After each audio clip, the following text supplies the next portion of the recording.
అందరికీ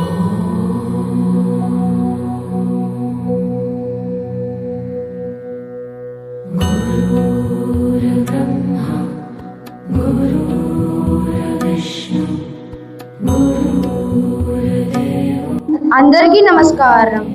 అజ్ఞానం అనే చీకటిని తొలగించి జ్ఞానం అనే వెలుగును ప్రసాదించేవారే గురువు. ఈ ఆషాఢ పౌర్ణమిని గురు పౌర్ణమిగా, వ్యాస పౌర్ణమిగా మనము జరుపుకుంటాము.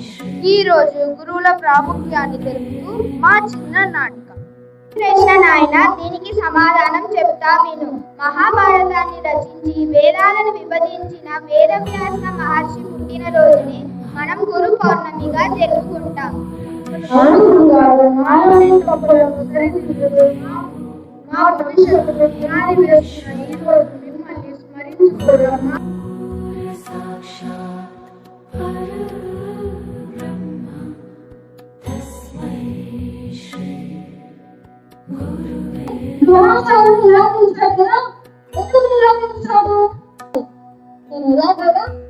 మట్టి విగ్రహాన్ని ద్రోణాచార్య కోరికలతో తయారు చేసుకొని నేను నా ముందర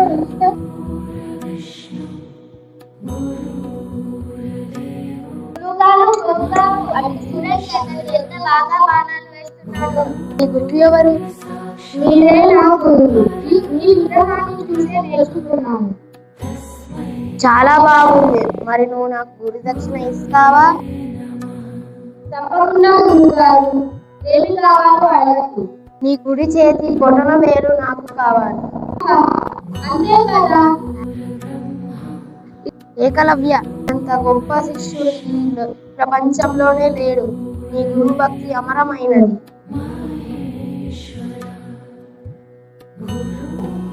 కేవలం అక్షరాలు మాత్రమే విద్య కాదు. మన జీవితంలో మనం బ్రతకడానికి ఏదైతే ఉపయోగపడుతుందో ప్రతి పని కూడా విద్యలే.